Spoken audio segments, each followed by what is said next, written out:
ለተረቡ ሐምሌ 29 2018 ዓ.ም ቀን ላይ እንገኛለን። ሰላም ጤና ይስጥልን ክቡራትና ክቡራን ቤተሰቦቻችን ከኢትዮስ ሚዲያ ዝግጅት ክፍል የሰዓቱን ሰበር ዜናዎች ይዘን ቀርበናል። በቅድሚያም አርዕስተ ዜና። በአማራ ምድርና በወለጋ ቀጠና በአገዛዙ ጦርና በፋኖ ኃይሎች መካከል የሚደረገው የፊት ለፊትና የጨበጣ ውጊያ ዛሬም ተጠናክሮ ቀጥሏል።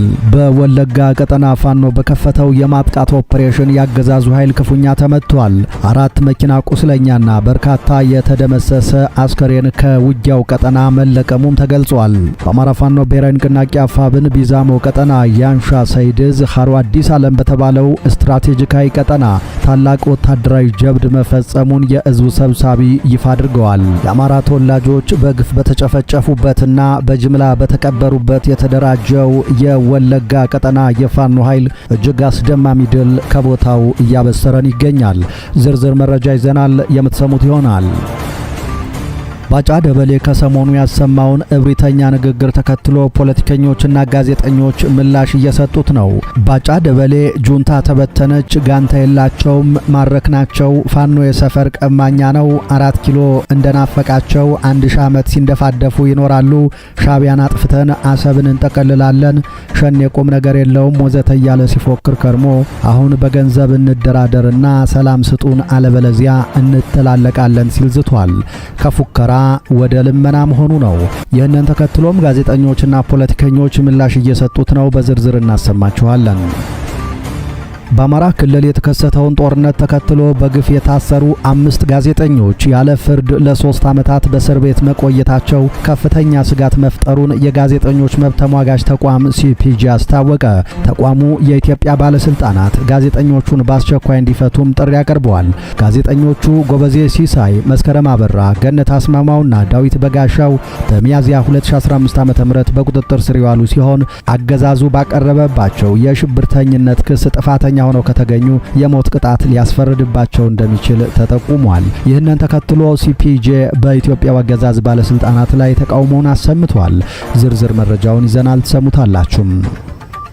አሜሪካ ከኢራን ጋር ባደረገችው ጦርነት ሁሉንም ለማለት በሚያስችል ደረጃ የሩቅ ርቀት አልሞ ተኳሽ ሚሳኤሎቿን ተጠቅማ ጨርሳለች ተባለ። አሜሪካ ከኢራን ጋር ባደረገችው የ9 ወራት ጦርነት ወቅት የአሜሪካ ጦር ከዓለም አቀፍ ክምችቱ ከፍተኛውን የሩቅ ርቀት አልሞ ተኳሽ ሚሳኤሎችን ተጠቅሞ የጨረሰ መሆኑንና ይህም የወደፊት የጦር ሰራዊቱን ዝግጁነት አደጋ ላይ ጥሏል ሲሉ መረጃ ያላቸው 3 ምንጮች ለሮይተርስ ገልጸዋል። እነዚህ ሚሳኤሎች በዋናነት የአርሚ ታክቲካል ሚሳይል ሲስተምስ እና ፕሪሲዥን ስትራይክ ሚሳይልስ በመባል የሚታወቁት የምድር ለምድር ተምዘግዛጊ ወታደራዊ መሳሪያዎች ናቸው። አሜሪካ በዚህም ጭንቀት ውስጥ መግባቷ ነው እየተነገረ ያለው። በዝርዝር እናሰማችኋለን። ክቡራትና ክቡራን ከኛ ጋር ከቆያችሁ እነዚህንና ሌሎችን መረጃዎች ከዚህ ቀጥለን በዝርዝርና በትንታኔ ወደ እናንተ እናቀርባለን። ኢትዮስ ሚዲያን ሰብስክራይብ ብታደርጉ ደግሞ በየቀኑ እንዲህ አይነት መረጃዎች በፍጥነት ይደርሷችኋል። አሁን በቀጥታ ወደ ዝርዝር መረጃው። በአማራ ምድርና በወለጋ ቀጠና የሚደረገው የፊት ለፊትና የጨበጣ ውጊያ ዛሬም ተጠናክሮ ቀጥሏል። በወለጋ ቢዛሞ ቀጠና ያንሻ ሰይድዝ በከፈተው የማጥቃት ኦፕሬሽን ያገዛዙ ሰራዊት ክፉኛ ተመቷል። 4 መኪና ቁስለኛና በርካታ የተደመሰሰ አስከሬንም ከቦታው መለቀሙ ተገልጿል። በአማራ ፋኖ ብሔራዊ ንቅናቄ አፋብን ወለጋ ቢዛሞ ቀጠና አንሻ ሰይድዝ ስር የሚንቀሳቀሰው አዲስ ዓለም ይበልጣል መኮንን ክፍለ ጦር ሀሮ አዲስ ዓለም በተባለው ስትራቴጂ ካይ ቀጠና ታላቅ ወታደራዊ ጀብድ መፈጸሙን የእዙ ሰብሳቢ አርበኛ ንጉሴ በላኩት መረጃ አስታውቀዋል። ያፋብን የፋኖ አርበኞችና ያገዛዙ ኃይል የተገናኙበት ይህ አውደ ውጊያ ሐምሌ 28 ቀን 2018 ዓ.ም ከረፋዱ 4 ሰዓት ጀምሮ እስከ ምሽት ድረስ ሙሉ ቀኑን በጽኑ ሲካሄድ ውሏል። ባጊን፣ ጋሎ፣ ገበያና ቴሌው እስላም መቃብር በተባሉ ቦታዎች ላይ በተካሄደ በዚህ ውጊያ የክፍለ ጦሩ አባላት ባደረጉት የተቀናጀና ፈጣን የማጥቃት ኦፕሬሽን ያገዛዙን እንቅስቃሴ ሙሉ በሙሉ መግታትና ማፈራረስ ችለዋል።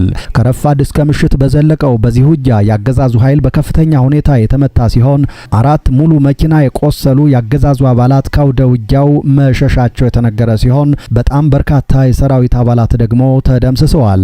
የቀጠናው የፋኖ ኃይል ካሁን በፊት ያገዛዙን ኮሎኔል ሻለቃና ጀነራሎችን በመደምሰስ እንዲሁም ከቡድን እስከ ነፍስ ወከፍ በርካታ የጦር መሳሪያዎችን በመማረክ የጎላ ታሪካዊ ጀብድ ስምና ዝና ያተረፈ መሆኑን የፋኖ ሰብሳቢው አያይዘው አውስተዋል። በተጨማሪም የብልጽግናው አገዛዝ የመረጃ ፍሰቱን ለማፈንና የደረሰበትን ከፍተኛ ውድመት ለመሸሸግ ሲል በአካባቢው የነበረውን የቴሌኮም አገልግሎት ሙሉ በሙሉ አቋርጦ እንደነበር የእዙ ሰብሳቢ አርበኛ ንጉሴ ገልጸዋል። ይህ በአዲስ ዓለም ይበልጣል መኮንን ክፍለ ጦር የተከናወነው ፈጣንና አስደናቂ እርምጃ በቢዛሞ ቀጠና የሚንቀሳቀሰውን ያገዛዙን ወታደራዊ ቁመና አዛብቶታል የተባለ ሲሆን ሰራዊቱ በአካባቢው ያለውን የበላይነት ተነጥቆ አሁን ላይ ፋኖ ቀጠናውን መቆጣጠሩ ነው የተነገረው። የሰሞኑን የባጫ ደበሌ ንግግር ተከትሎ ፖለቲከኞችና ጋዜጠኞች ምላሽ እየሰጡ ነው። መጨራረስ ይሆናል እንጂ 4 ኪሎ አትገቡም ሲል ነው ባጫ ደበሌ በብሪት የተናገረው።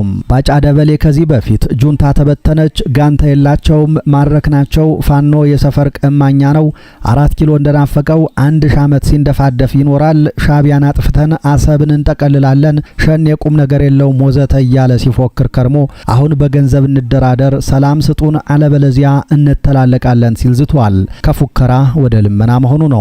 ኦህዴድ ሁሉን ነገር የሚያየው ከሆዱ አንጻር ነው። ሁሉም ነገር በገንዘብ የሚቀየር ይመስለዋል፣ አላማና ትግል ጭምር። ባጫ ለስንቱ መሳሪያ ያነገበ ታጋይ ስንት ገንዘብ መክፈል ይችላል? ኦህዴድ ምን ያህል እንደፈረሰ የሚያስገነዝበው የአብይና የባጫ የሰሞኑ ጭንቀት የተሞላበት ንግግር ነው። ዘመነ ካሴ 4 ኪሎ ባዶ ቢሆንም አይገባም ያለበት ንግግር ግን ባጫ የአይምሮ መዛባት ችግር የገጠመው ይመስላል። ዘመነ 4 ኪሎ እንደሚገባ ባጫ መረጃ የለውም ማለት ነው ሲል ምላሽ የሰጠው ስታሊን ገብረስላሴ ነው። በሌላ በኩል ታዋቂው ጋዜጠኛ ፋሲል የኔዓለም ደግሞ እንዲህ ብሏል። እውነትም ባጫ ከባድ ፍርሃት ውስጥ ገብቷል። 4 ኪሎ የብልጽግና የውርስ ንብረት አይደለም። ጠንካራው ኃይል አሸንፎ ይገባበታል። እኛ የምንፈልገው በሰለጠነ መንገድ በምርጫ ብቻ እንዲገባበት ነበር። ግን አብይና ባጫ እንደ ውርስና ቅርስ ማየታቸውን በመቀጠላቸው ጉልበቱ ያላቸው በኃይል ደርምሰው ይገቡበታል። ባጫ ያን ጊዜ የት እንደሚገባ አላውቅም። ናይሮቢ የተስማማው ይመስላል። ችግሩ ናይሮቢ በጦር ወንጀል ሲከሰስ አሳልፋ መስጠቱ አይቀርም። ባጫ ማንም ጦርነቱን አያሸንፍም ሲል አክሏል። መንግስትም ጭምር ማለቱ ነው። መለቃቀም ነው የቀረን ለሚሉት ለነ ብርሃኑ ጁላ እውነቱን ሳያስበው ነግሯቸዋል። ባጫ ውጥረት በበዛበት ጊዜ ብቅ ይልና መነጋገሪያ አጀንዳ ይሆናል። ይህም ሆኖ እንዲህም እየለፋ አብይን ለማስደሰት ብዙ እየጣረ አብይ ባጫን አይወደውም። ብዙ ፋውሎችን ሰርቶ ተጠያቂ አድርጎኛል፣ ስለ እኔም ብዙ መጥፎ ነገሮችን ይናገር ነበር ብሎ ቂም ስለያዘበት ብቻ ሳይሆን የገጽታ ተቀናቃኝም ነው ብሎም ስለሚያስብ ነው።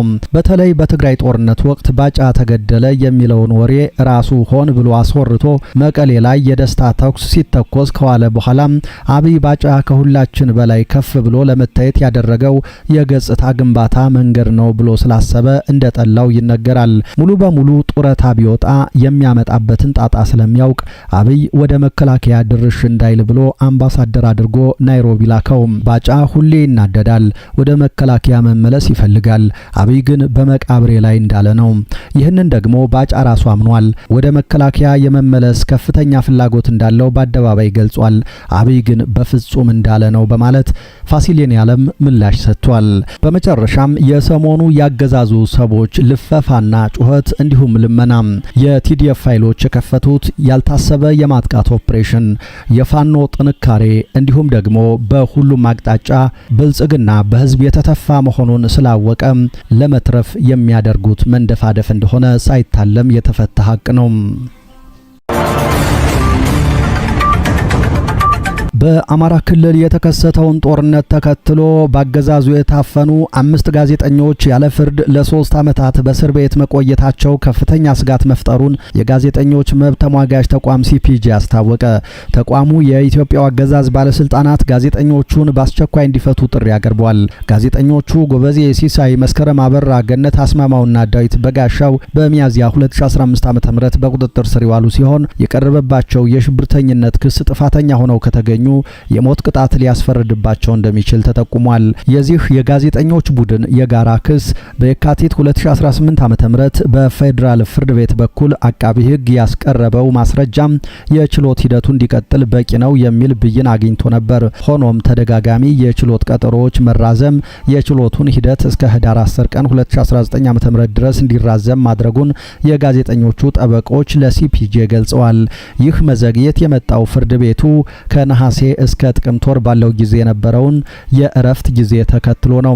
ከዚህ በተለየ መዝገብ ጋዜጠኛ አባይ ዘውዱ ደግሞ በነሐሴ 4 ቀን 2015 ዓ.ም በቁጥጥር ስር ውሏል።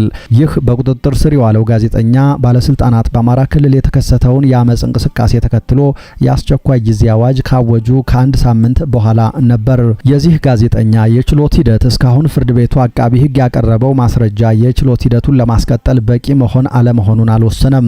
የችሎቱ ሂደቶች በጥቅምት 6 ቀን እንደሚቀጥሉ ይጠበቃል። ሲፒጄ የኢትዮጵያ ባለስልጣናት ጋዜጠኞችን እንደ ሽብርተኛ መቁጠር እንዲያቆሙና ፈጣን፣ ፍትሐዊና ግልጽ የችሎት ሂደቶችን በማረጋገጥ የህግ ሂደት መብቶቻቸውን እንዲያከብሩ አሳስበዋል።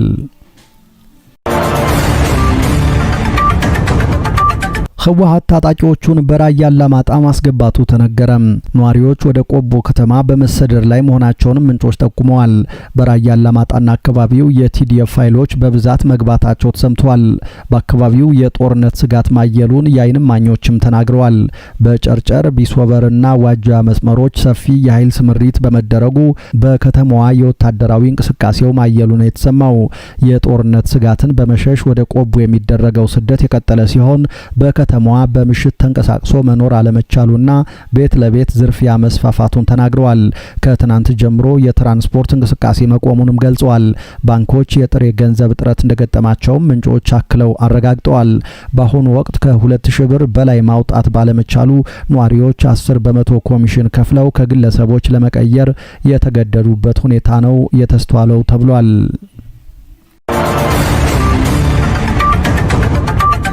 አሜሪካ ከኢራን ጋር ባደረገችው ጦርነት ሁሉንም ለማለት በሚያስችል ደረጃ የሩቅ ርቀት አልሞ ተኳሽ ሚሳኤሎቿን ተጠቅማ ጨርሳለች ተባለም። አሜሪካ ከኢራን ጋር ባደረገችው የ9 ወራት ጦርነት ወቅት የአሜሪካ ጦር ከዓለም አቀፍ ክምችቱ ከፍተኛውን የሩቅ ርቀት አልሞ ተኳሽ ሚሳኤሎችን ተጠቅሞ የጨረሰ መሆኑንና ይህም የወደፊት የጦር ሰራዊቱን ዝግጁነት አደጋ ላይ ጥሏል ሲሉ መረጃ ያላቸው 3 ምንጮች ለሮይተርስ ገልጸዋል። እነዚህ ሚሳኤሎች በዋናነት የአርሚ ታክቲካል ሚሳይል ሲስተምስ እና ፕሪሲዥን ስትራይክ ሚሳይልስ በመባል የሚታወቁት የምድር ለምድር ተምዘግዛጊ ወታደራዊ መሳሪያዎች ናቸው። ከምንጮቹ ሁለቱ እንደገለጹት አሜሪካ እነዚህን መሳሪያዎች ሁሉንም ለማለት በሚያስችል ደረጃ ተጠቅማ ጨርሳቸዋለች። ሮይተርስ ሐምሌ 28 ቀን 2018 ዓ.ም እንደዘገበው የአሜሪካ ጦር የኤቲኤሲኤምኤስ እና የፕሪሲዥን ስትራይክ ሚሳይሎች ክምችት ምን ያህል እየተጠናቀቀ እንደሆነ ቀደም ሲል የወጣ መረጃ የለም። እያንዳንዳቸው ከ$1 ሚሊዮን በላይ ወጪ የሚጠይቁት እነዚህ የሩቅ ርቀት አልሞ ተኳሽ የጦር መሳሪያዎች ካስተማማኝ ርቀት ትክክለኛ ጥቃቶችን ለማድረስ የሚያስችሉ ሲሆኑ የአሜሪካ ወታደራዊ ኃይል አስፈላጊ የጦር መሳሪያ አይነቶች ናቸው።